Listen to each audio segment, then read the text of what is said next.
A keyhole garden is a type of raised garden bed that is designed to maximize space, conserve water, and utilize organic waste. These gardens are typically beneficial in areas with poor soil to grow food for families. The main components of a keyhole garden are its raised outer wall, keyhole access, compost basket, and planting area. The garden bed is a typical circular or rectangular shape with a notch in one side. The walls are raised to give the soil adequate drainage. It can be made of any material that is on hand, such as bricks or stones available during construction. This notch shape is what gives keyhole gardens its name, due to their resemblance to the shape of the keyhole on an old-fashioned lock. Their shape allows for maximum access to all of the growing surface while minimizing disturbance and compaction of the soil.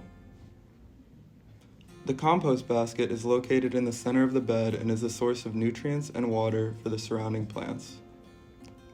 Food scraps and even pulled weeds can be placed in the compost area, efficiently using the nutrients at hand. This type of garden is considered a permaculture due to its sustainable and regenerative nature.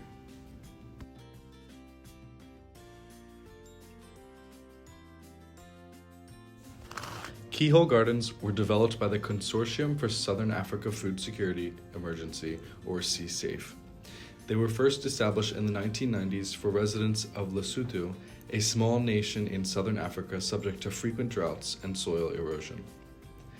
The design of these gardens was low cost and used natural materials already available to the people of Lesotho. No digging or tilling was required to make these gardens, and after construction, these gardens are relatively low maintenance. Most importantly, due to the organic material, these gardens were better at retaining water, which is extremely beneficial during droughts. The design has spread across the world, typically in parts of Africa, such as Ethiopia, Rwanda, Nigeria, Kenya, and Sudan. It has even been adopted in the United States, particularly in Texas and other southwestern regions.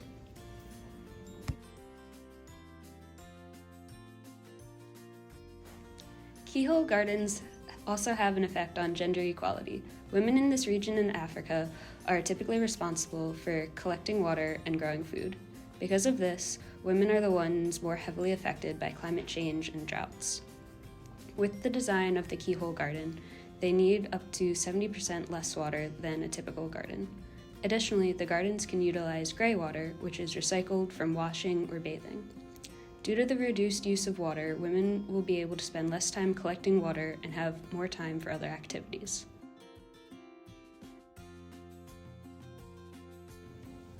It is also important to note that during the 1990s, Lesotho also had one of the highest HIV/AIDS rates in the world.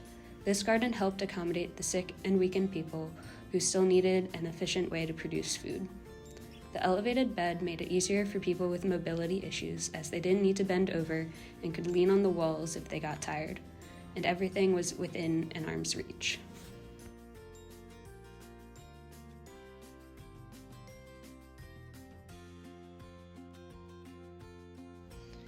Intensive plantings are very common with keyhole gardens, which means planting many plants close together in order to maximize productivity while reducing competition within the garden.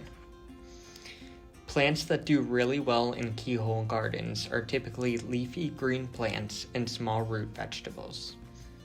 This can include carrot,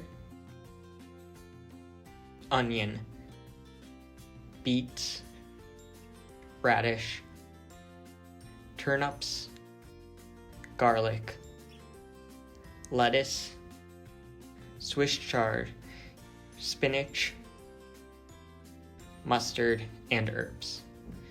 Plants with wide-reaching root systems may struggle in keyhole gardens without extra time and effort. Additionally, plants that spread out too far or grow too tall will be difficult to grow. These can include tomatoes, peppers, eggplant, corn, squash, and some types of beans. It is also important to rotate the crops each year to better utilize the nutrients in the soil.